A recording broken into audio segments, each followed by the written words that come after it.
know all the emotional effects of abortion, all the news and the information we have today, I know it's not going to be a happy-go-lucky, easy experience.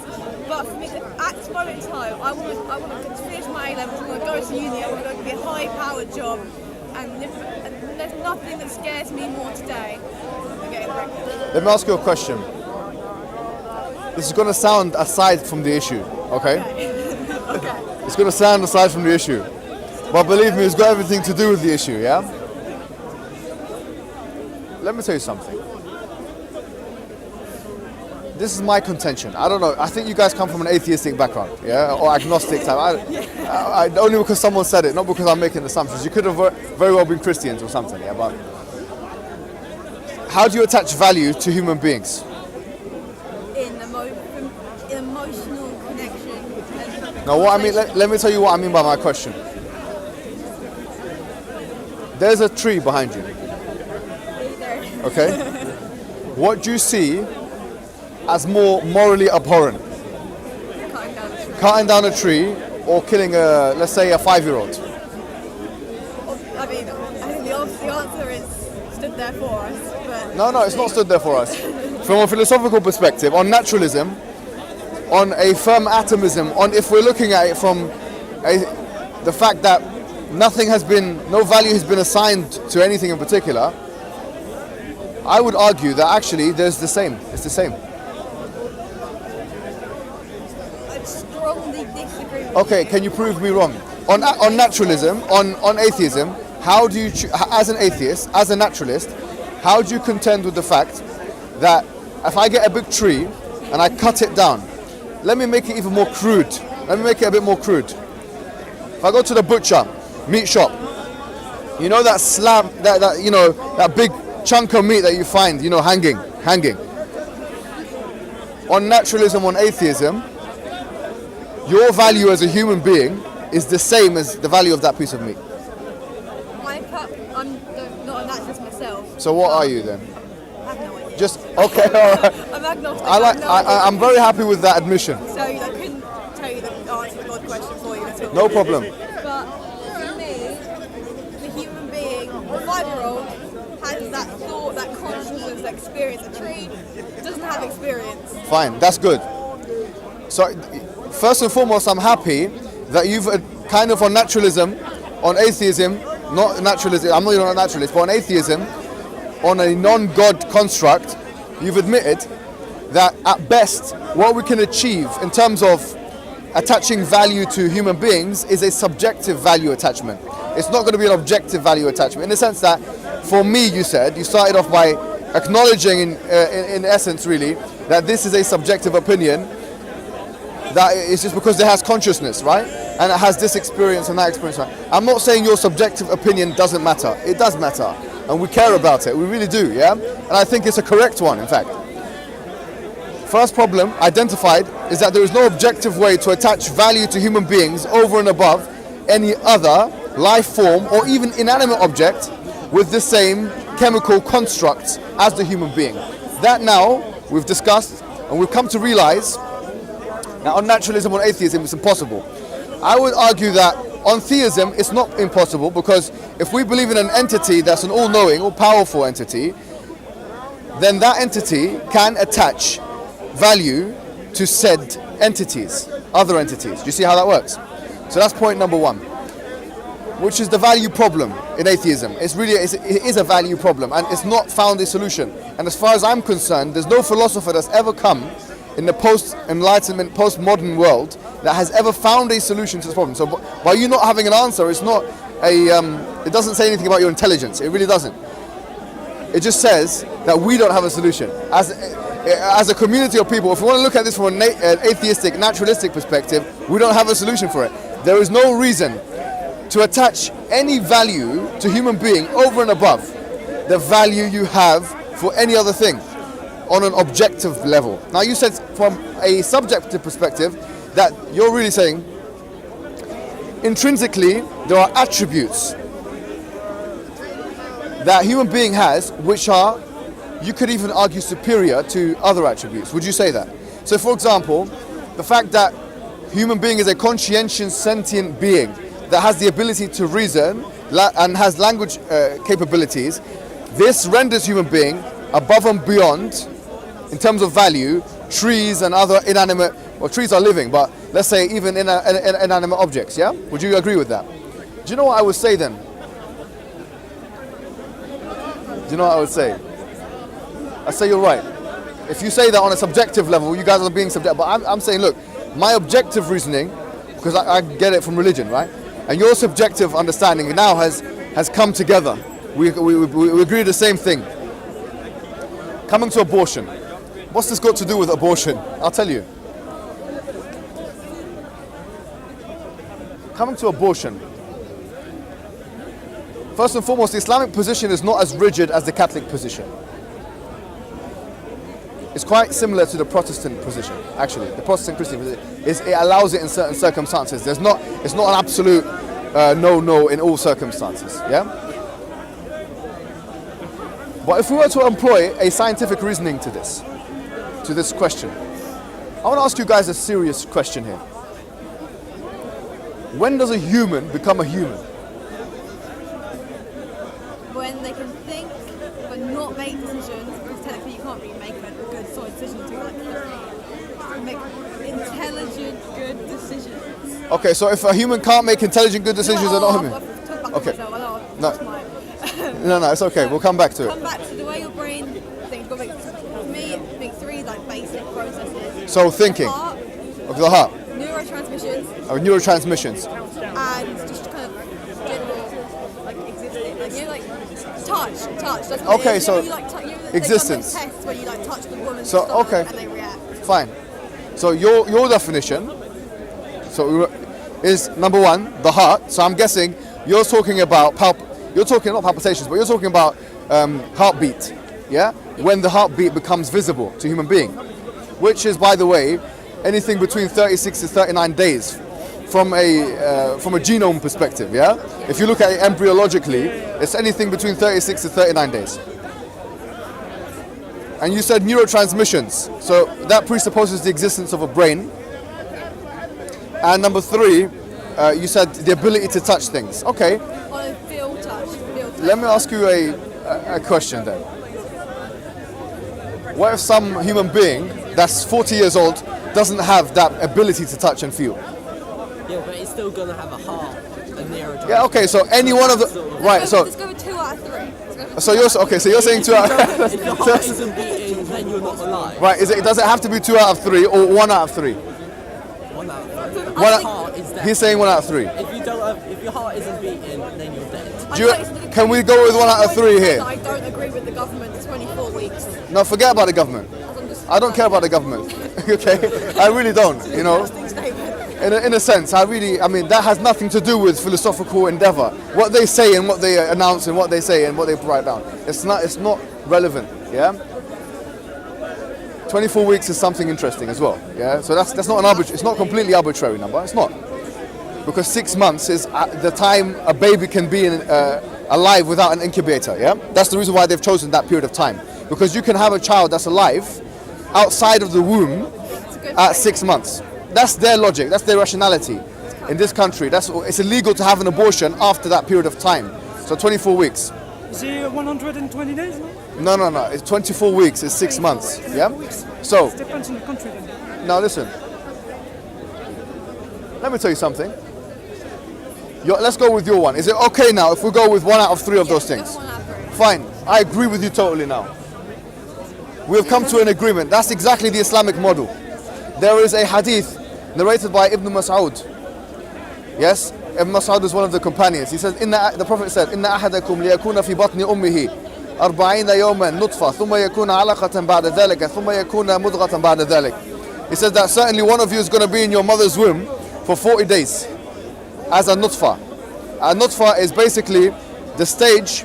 It's a particular genome stage, embryological stage, whereby the baby has not been formed into a kind of a clinging type reality.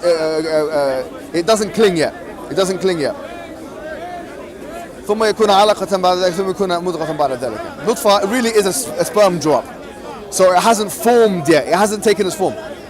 40 days. Some scholars of Islam have said that 40 days, you cannot have an abortion before 40 days.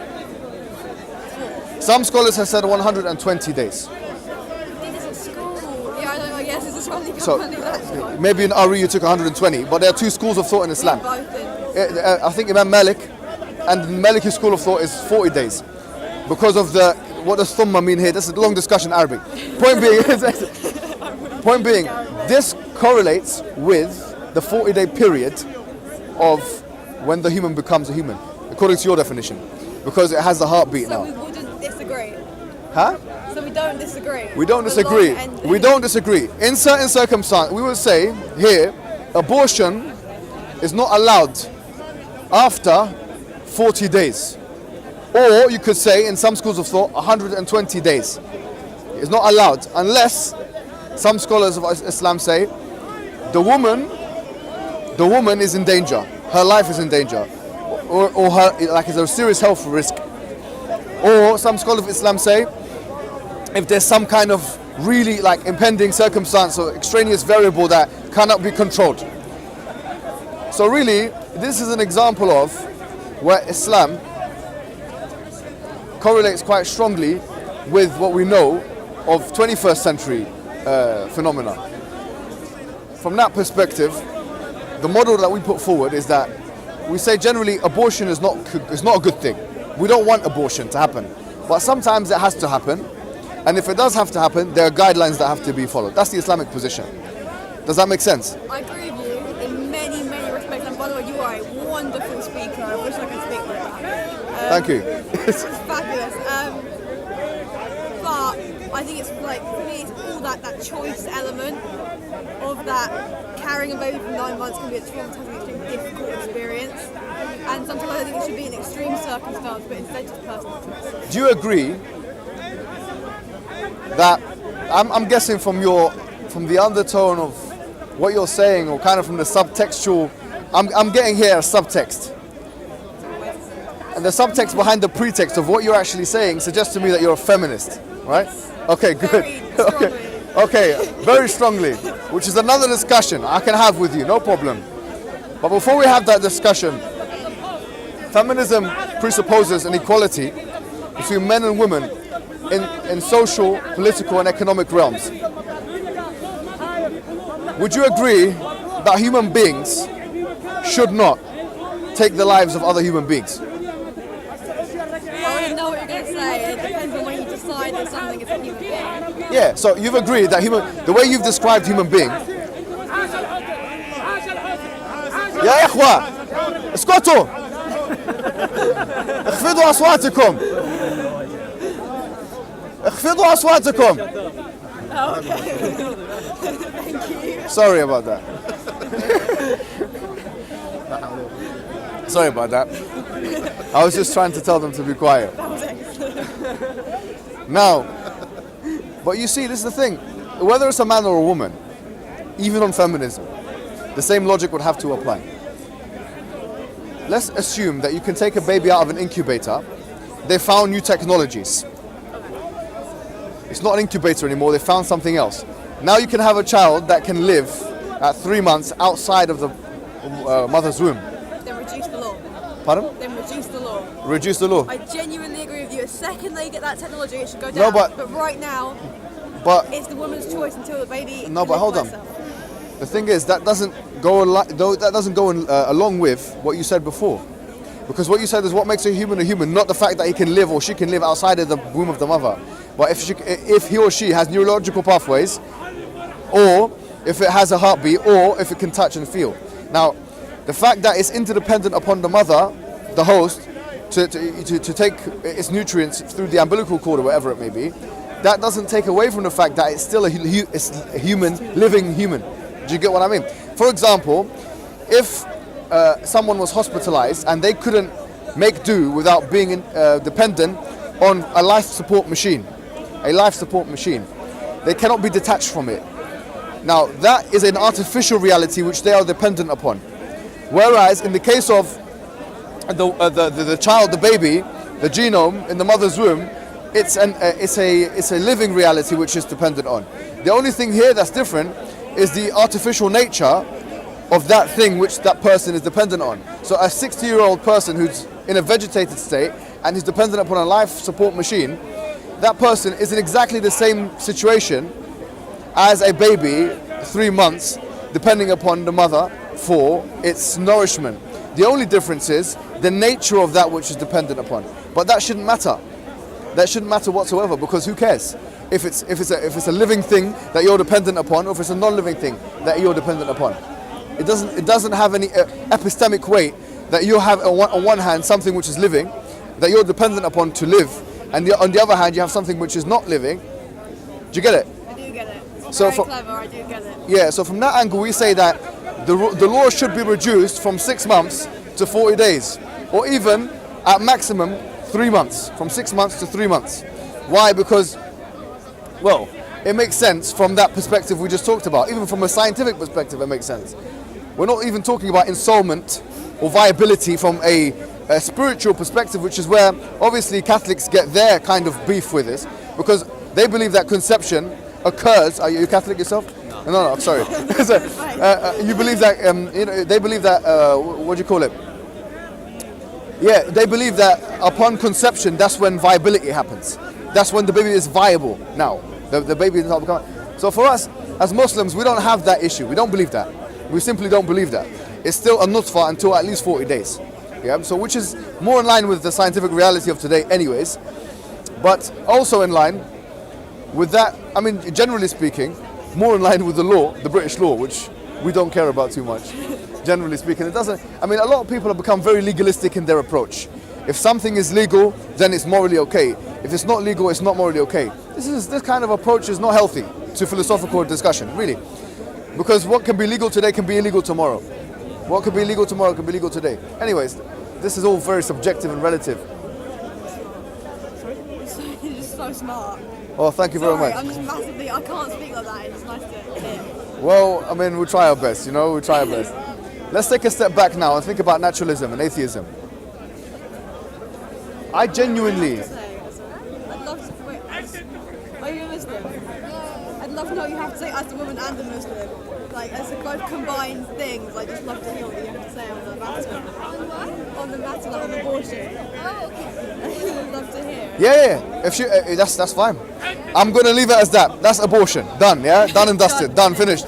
Okay, good. Because if I can interject, you're saying, this is the woman's choice, but you have to think about what about the baby? The baby cannot talk. The only thing he has to do is feed and cry. But he is alive and he wants to be alive. So saying that this is my choice, you have to think as well the baby choice. Baby is sure he wants to live. He wants to grow and stuff. You don't want anything though. When you're in the womb, you don't want anything. You just. I think we I think we've done the abortion. Yeah, let's move on. Okay, now abortion is done. I want to introduce you to another topic. I want to tell you something from an Islamic perspective, yeah? Something I don't really, for some reason, I haven't emphasized here, talking to people, but I want to speak to you about it. So, do you know, for us, this is going to sound completely, to secular ears, this is going to sound completely ridiculous. But I'm ready to make that statement, okay? Do you know? wait. It's going to be in Arabic. No, I'm going Okay, I'm about to be so long. No. To secular ears, this is going to sound incredibly... Do you know, I'll tell you something about the Islamic theology, and then I'll explain it. I just want to see your reaction first. Okay? From our perspective, we were talking about value, and we talked about moral relativity, and on atheism and naturalism, how actually everything is relative. And this is the prevailing philosophical position of most post-Enlightenment, post-modernist philosophers like Nietzsche and Bertrand Russell and Jacques Derrida and others. Yeah, we'll come back a little bit. So in other words, moral relativity suggests that you make your own morality, right? You make your own purpose, you make your own morality. From an Islamic perspective, we say that obviously God, the all-knowing, the all-powerful, the all-wise, He is the one who sets the standards. He's the one who makes the morals. For us, the worst sin, the worst thing to do, worse than murder, Wait, what's going on? Worse than murder is this thing called shirk. And I'll tell you what it means. Shirk is the association of partners with God. Before I want to say something, I want to make a controversial statement first, yeah? I'm going to make a controversial statement, a ridiculous statement, and then I'm going to explain the statement. Let's suppose that this is on Islamic theology, yeah? You come out from planet Earth, and there was this imaginary button, yes, but you're a Muslim. Let's say you pretend you're a Muslim. There's an imaginary button, you press it, the whole Earth blows up and destroyed. That's not a great button to have. It's not a great button to have, right? Let's pretend that button exists. You go now, you're on the moon, on Mars, you go there, button, crazy button, press the button, everyone blows up. You would think that's the worst thing you can do to human beings. And it is, I mean, from an Islamic perspective, killing one person is like killing the whole of humanity, right? It says in the Quran, chapter 5, verse 32, that killing one person is like killing the whole of humanity, right? So murder is one of the high sins in Islam. It's not like we don't appreciate murder, we do appreciate it. But the ridiculous statement I wanted to make to you is as follows. Do you know that button that you press and the murder and all that stuff? If someone had pressed that button and killed everyone, and he was a Muslim, it's less severe than doing this thing called shirk. It's less severe. It's very severe. Very, very severe, no doubt. But it's less severe than doing this thing called shirk. What is shirk then? The question. I mean, what is shirk? What is this thing that you're talking? You press that button. What is it? Okay, I'll tell you. Shirk is when you give the rights. We believe in God. God, the creator of the universe, the heavens and the earth, everything, yeah? The maintainer, the sustainer, etc. Shirk is when you give the rights of God to other than God. That's basically it. What are the rights of God? The rights of God from the Islamic perspective are as follows.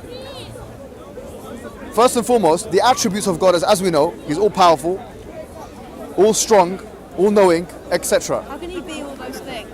That's what I want. My question about God to be I'll come to that. Can we put that into a footnote? Yeah. Yeah, all right. How is a good question. I'll put that into a footnote. Please remind me of it. But let's presuppose He is all these things. He's all knowing, all powerful, all everything. Yeah, all powerful, all loving, all merciful, most merciful, etc. Yeah, not all everything. That's a bit of an exaggeration. All of those things that I just said. Most merciful, most all powerful, most wise, etc. Yeah. Now, yeah, omnipotent is all powerful, really. Yeah, omnipotent means all powerful. Okay, omnibenevolent, whatever. Okay. The question would be this, and I want you to remember that question I asked you before. What makes the difference between a tree and a human being? So why is it that if I cut down a tree now, most of humanity would say that that's less of a crime than cutting a human being into two? The reason why, your subjective reasoning, which I didn't disagree with, yeah, I agreed with it completely, was that the tree has the intrinsic values, yeah, that tree has are less superior than the intrinsic value that the human being has. The human being has a higher level of attributes, or the characteristics of the human being are superior to the tree. Therefore, the human being is being assigned more value by other human beings and is therefore more important than the tree. Okay? We say the following.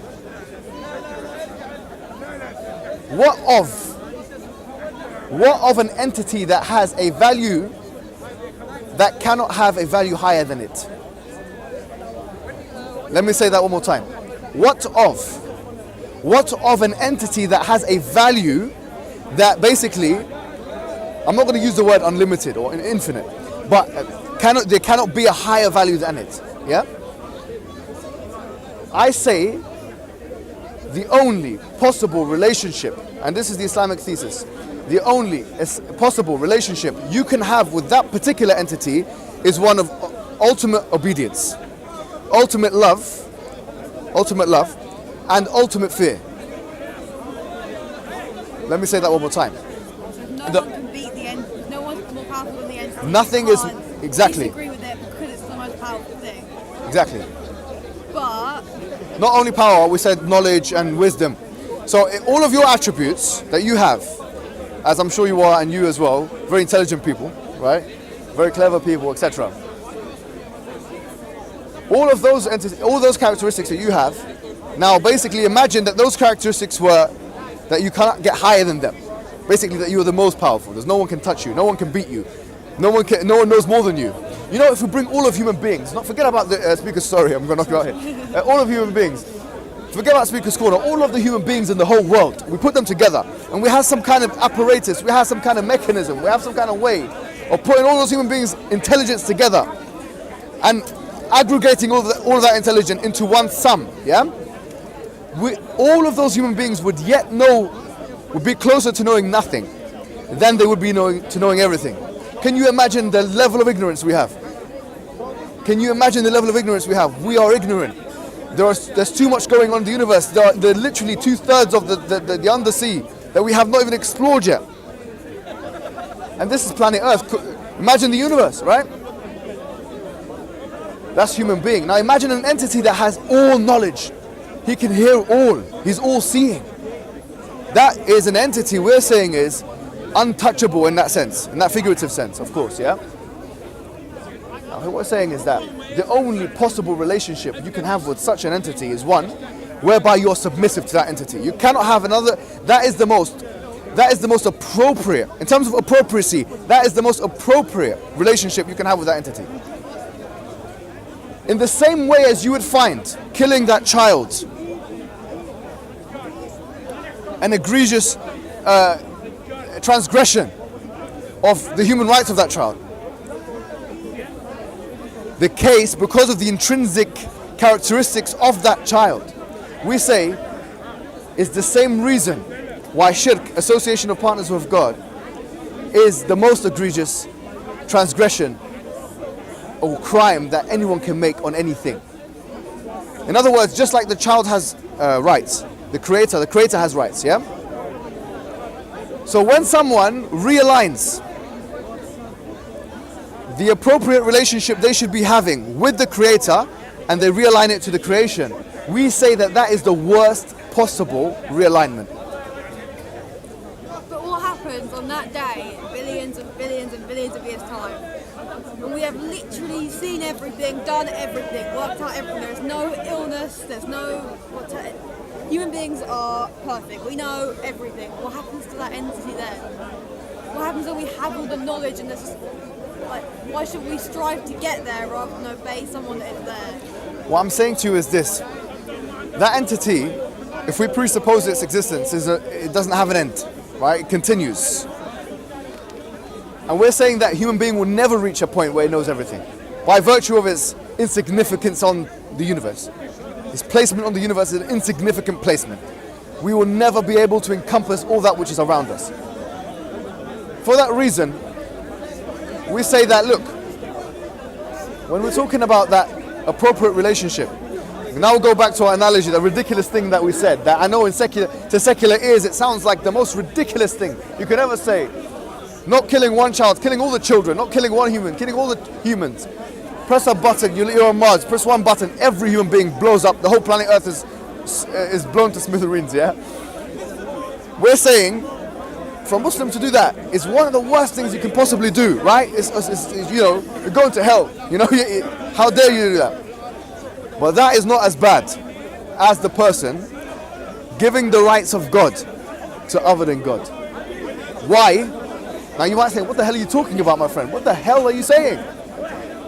The reason why is because the aggregate value of all of those human beings on that planet Earth, as we've talked about value assignment, and this was a big theme of what we were talking about today, the aggregate value of all those human beings combined on that planet Earth doesn't even amount to a drop in the ocean compared to the value of God. Therefore, when we talk about God's value, inappropriacy when it comes to the rights of God has a more severe implication, has a deeper consequence, has a higher ramification. For that reason we say this. We say that the most appropriate relationship to have with an entity that is all powerful, all knowing, all hearing, etc., is that relationship of submission. That's what Islam actually means. Islam is submission to one God. And the biggest crime of humankind is to misappropriate that relationship and to assign the rights of God to other than God. That's the biggest crime. That's, from my perspective, the clearest thing I can say about the Islamic thesis. Do you get that? Now, let's bring out the footnote you were saying. How do we know that God is all powerful, all knowing, all hearing, etc.? How do we know that? I say this. Let's go back to the dependency, because we were talking about the baby on the incubator. We're talking about as well human being on a life machine, right? One theme that we will always come back to when we're talking about these issues is contingency, is dependency. Contingency is dependency, right? I say the following. In the realm that we live in, everything is contingent.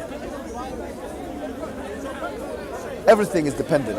In the realm that we live in, everything is dependent.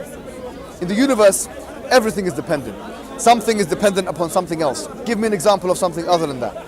Give me an example of one independent entity that lives within the universe and is with us now that we can point the finger at, empirically see and see. There's nothing, right? Everything in the universe is dependent upon something else. The universe, therefore, and before I'm accused by some atheist or someone of committing the folly of composition, because there is a fallacy called the folly of composition. This is not reasoning by composition. This is an inductive type argument, actually, if you think about it. Because I'm looking at things that I can empirically see. So this is inductive reasoning. I'm saying that here, the universe itself must be dependent. Especially if you presuppose the beginnings of the universe, which is the prevailing theory in science. Okay. If that is the case, what is it dependent on? That's the question. And you continue going backwards. So it's dependent upon something else which is dependent. It requires an independent entity to start it all off. That's what it requires. And your independent entity is Allah. Forget about the word Allah. Allah in Arabic just means Al-Ilah. Al-Ilah just means the God. That's what, literally Allah just means the God. It's all God. It's just an Arabic word. Christians call God Allah. In Arabic, Christian Arabs, they call God Allah. Eli is very close to Allah.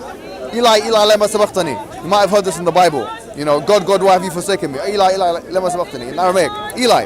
The Aramaic Eli is very similar to the word Allah. Now the point is this.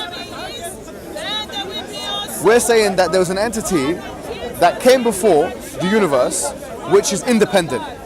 We ask ourselves, what other attributes must this entity have had in order to bring rise to the universe, to cause the universe? Unless someone says, I don't believe in causation, which is something some people say, they throw all of the laws of logic out the window. Don't believe in causation, fine. Even if you don't believe in causation, what must this entity have had in order to allow for another entity, which that entity is dependent upon this entity, to exist? They must have had knowledge, no? When you look at the fine-tuning of the universe, and you look at all of the constants being completely finely tuned, all of these things must require knowledge. It must have had power, no? It must have had power, because if it didn't have power, it couldn't be interdependent. It couldn't be independent, sorry. It must have had a seeing ability and a hearing ability, no? Because how could it visualize, how could it sketch the plan, as it were, and bring it to existence? So the things that we were talking about, the attributes of God, are actually logically reasoned. They're not illogical. They're logically reasoned. Let me tell you something. Let me ask you something. Imagine now we're walking in the speaker's corner. I'm being 100% serious. We're walking in the speaker's corner and we see a ball. Wait a minute, what do we see? We see a ball, a large ball, hovering in the middle here of speaker's corner. Hovering ball. I say, where did that ball come from? What are you going to say? No idea. No idea is fine, it's good. Fair enough. But are you going to say, you know, that ball came from nothing? Would you say that? That ball came from nothing. You never say that, because we know that something cannot come from nothing. Okay, good. Are we going to say that there were an infinite amount of balls and this is just one of them? Does that sound like a reasonable conclusion? There was an infinite amount of balls and this is just one of them. Maybe you say no. you know, if I said, listen, the ball created itself, you're going to say it's not possible because you can't exist and not exist at the same time. So you'd say about the ball that the ball had a creator of some sorts, an intelligent creator of some sorts. Does that sound like the most reasonable conclusion? It does, doesn't it? Let me tell you something today. That ball is the universe. The universe that we live in is literally an expanding ball in space. Can you imagine? The universe we live in now is an expanding ball in space. The same options apply. The same exact options apply. So we say the ball of the universe, which is expanding, must have had a creator. Must have had an intelligent force behind it. We call that intelligent force Allah. We do, yeah? We don't say it's three in one entity. We call it just as one entity that created that ball. Does that make sense? Okay. Now the creator of that ball assigned purpose for everything inside of that ball, all right? And human beings, which he also created. He assigned purpose and gave them value. And he also gave the human being an ability to recognize the ball. To recognize him, sorry, not the ball.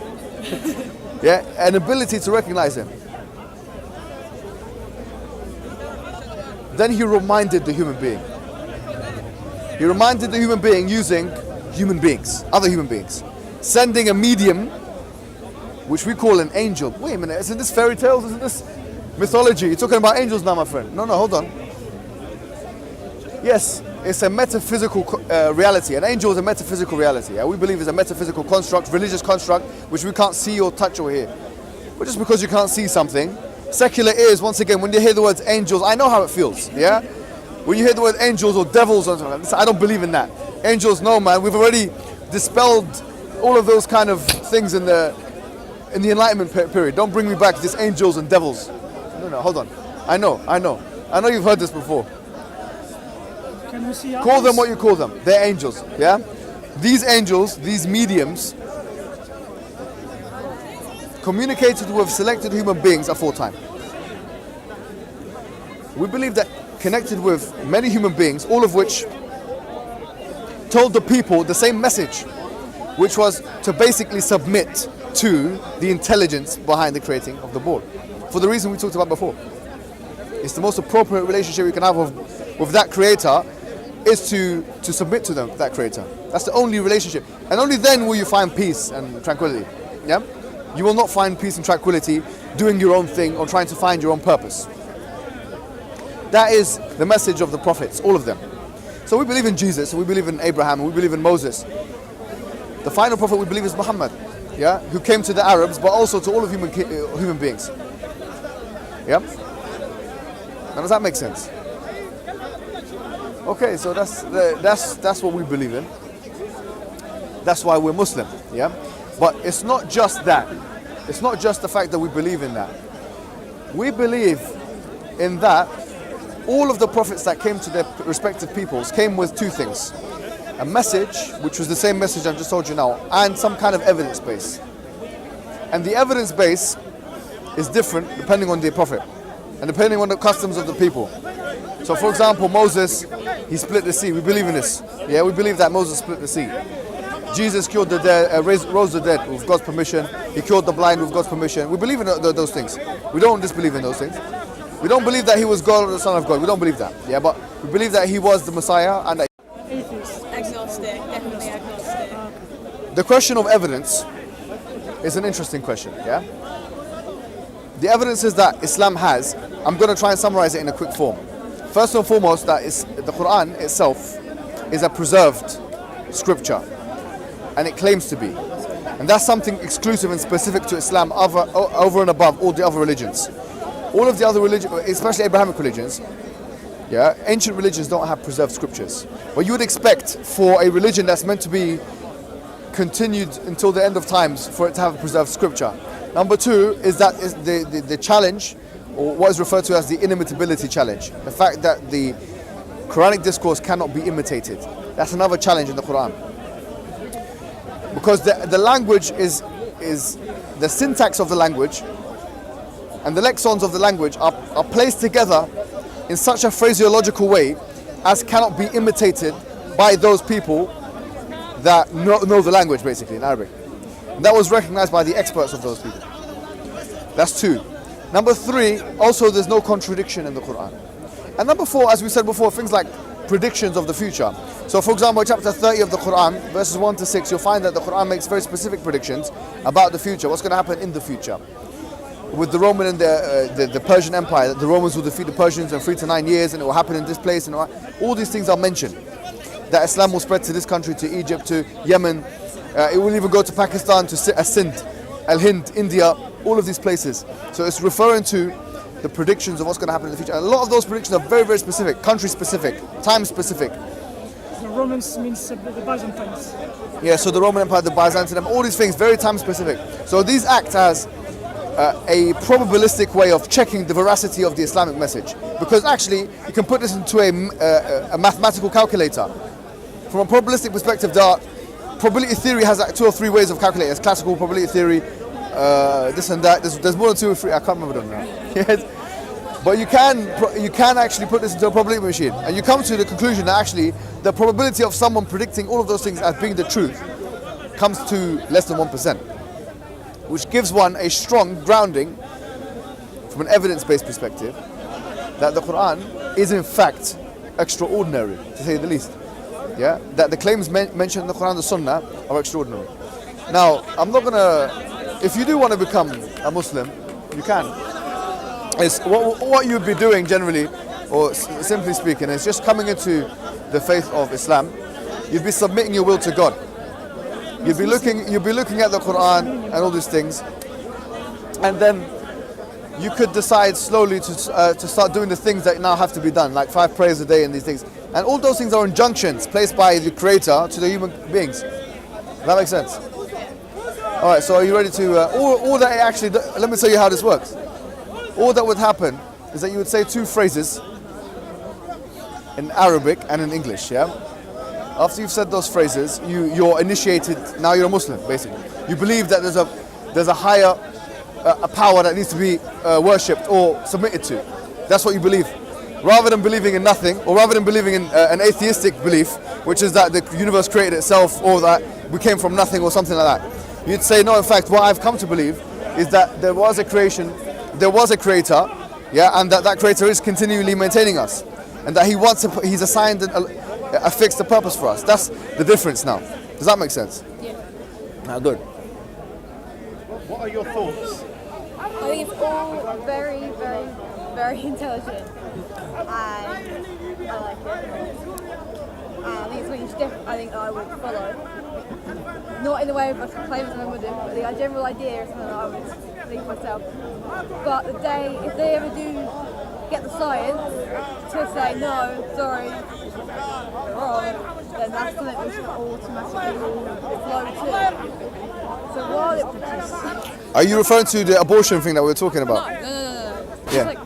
So they created the Earth. The day that science is discovered, then I think it's when everyone needs to fly and just sort of...